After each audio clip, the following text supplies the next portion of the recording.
Bir hayal var, indi de bir özgesine sevgili yarsan. Ama benim için gözlerimde silinmeyen bir uzaksa. Çok oldum desem, inanma sen yüreğimden indi ne varsa. Sevgili yarım, ömürsene hediyedir kurban olsun. Adet etmişem, yolda kalan gözler seni kurban olsun.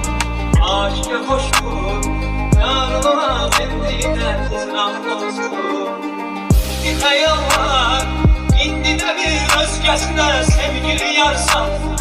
Ama benim için gözlerimde silinmeyen bir uzaksa. Çok oldum desem, inanma sen yüreğimden indi ne varsa. Sevgili yarım, ömürsene hediyedir kurban olsun. Adet etmişem, yolda kalan gözler seni kurban olsun. Aşka koştum, yarına bendine tizran olsun.